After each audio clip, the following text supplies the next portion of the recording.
जय जोहार। मां गढ़देवी,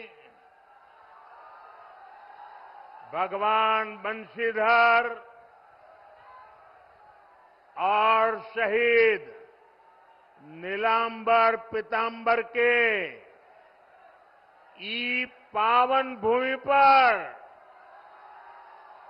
रउआ सबके राम राम।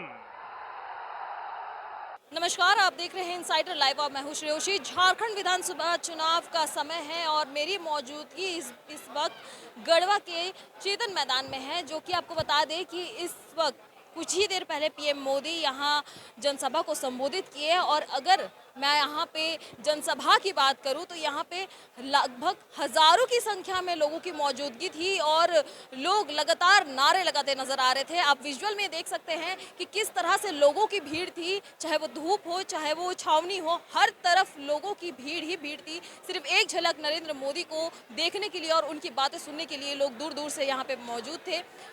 इसके साथ ही तमाम बड़े नेता भी मंच पर मौजूद थे और सब मिलकर नरेंद्र मोदी के भाषण को सुने। और नरेंद्र मोदी ने क्या कुछ कहा इस वीडियो में देखिए। इसके बाद जनता का क्या कुछ रिएक्शन है वो हम आपको दिखाते हैं।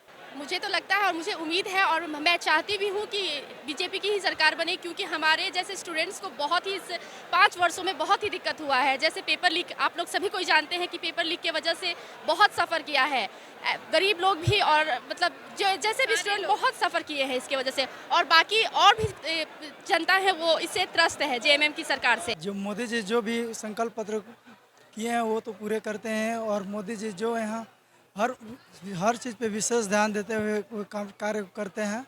और मोदी जी युवा लोगों के लिए बहुत ही अच्छे रोजगार लाने के लिए बात किए हैं और योजनाएं को चालू करने के लिए बोले हैं। पानी पर विशेष ध्यान देने के लिए कहे हैं।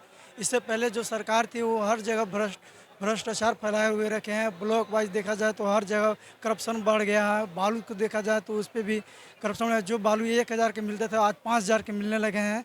जेएमएम की सरकार ने दोनों हाथ से लूटने के कार्य किए हैं। बीजेपी ही कर सकती है। जेएमएम से तो हमने देख लिया क्या डेवलपमेंट हुई है, बस बीजेपी से ही उम्मीद है। एक युवा होने के नाते जैसे पेपर लीक, ये सब कोई भी एग्ज़ाम वैकेंसी वगैरह कुछ भी नहीं आ रही है। बहुत ही ज़्यादा अच्छा लगा। और मोदी जी यहाँ छोटे से मतलब गढ़वा में मतलब आए हैं तो और ही ज़्यादा अच्छा लगा। और कभी सोच ही नहीं थी कि कभी यहाँ भी मोदी जी आएंगे और उनको देखने का मौका मिलेगा। ऐसा बात बा कि हमारा पास कुछ भी नहीं किया, ये ऐसा घर में हम रहते। और दूसरा का कि हमारा 5 महीना पर मिला 1000, 5 महीना हम कैसे रहूं से बताऊं। ऐसा बात बा कि 20,000 25,000 रुपया हमरा से घूस मांगत पड़े वार्ड लोग। हमारा पास 1 रुपया नहीं है।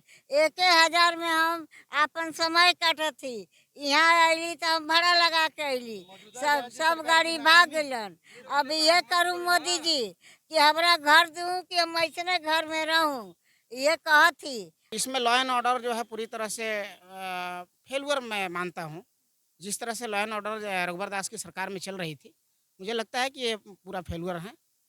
और जब ये भाजपा की सरकार आएगी तो जिन्होंने मोदी जी ने जैसे अभी गोगो दीदी योजना के तहत 2100 रुपया महिलाओं को देने का आश्वासन दिया है, और सिलेंडर जो है 500 रुपये में देने का काम करने का वादा जो इन्होंने किया है। बहुत सारी योजनाएं हैं जो मतलब भारतीय जनता पार्टी की सरकार अगर आती है तो पूर्ण रूप से होगा। और हम लोग भी उम्मीद किए हैं कि हमारे भवनाथपुर में जो भानु प्रताप शाही अगर मजबूती से आते हैं तो सरकार में जाएंगे। बेरोजगारी भत्ता हम लोगों को कुछ मिला नहीं है। यहाँ पे देखा जाए तो सिर्फ ये जुमले ही बन के रह गए। यहाँ पे कुछ दिया नहीं गया। जो महिलाओं के लिए कुछ समान योजना लाई गई, लेकिन वो भी बहुत ऐसे समय पे लाई गई जो शायद लग रहा है कि चुनावी मुद्दे ही बन के रह गए हैं। कुछ लोगों को मिला, कुछ लोगों को नहीं मिला। अभी तक बहुत लोगों को मिला भी नहीं है। इन सभी चीज़ों को देखते हुए लग रहा है कि शायद सरकार बदलनी चाहिए। इस बार पूर्ण बहुमत की सरकार बीजेपी की आने वाली है, क्योंकि एक ही नारा, कभी ना आए हेमंत दोबारा। युवाओं को जो छलने का काम किया है ये हेमंत सरकार, सिर्फ वादे पर वादे।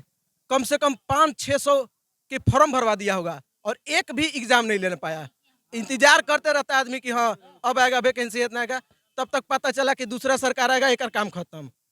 यानी जो भी एग्जाम भी हुआ बोले थे कि 5 लाख देंगे, 5000 भी नई नौकरी फुलफिल करने पाए, और जो एग्जाम इक्का दुक्का हुआ उसमें भी भ्रष्टाचार का भेंट चढ़ गया। हम कहना चाहते हैं मोदी सरकार के कि हम वोट देंगे उन्हीं में, और हम लोग के सहायता करें, और बाल बच्चे के मेरा शादी उदी हो जाए। मेरा घर दूरा नहीं है मैडम, एक बच्चा है उसको पथरी हो गया है, उसको कोई देखने वाला नहीं है। देखिए हम विकलांग हैं, हम कमा के भी नहीं खिला सकते, एक संग खाते हैं तो दूसरा संग भूखे रहते हैं, यही हमको प्रॉब्लम है। हम सीधे खुर्द से हैं, बहुत हम तकलीफ में है, कोई हमको गाँव मोहल्ला कोई भी देखने वाला नहीं है, सब मजाक उड़ाने वाला है।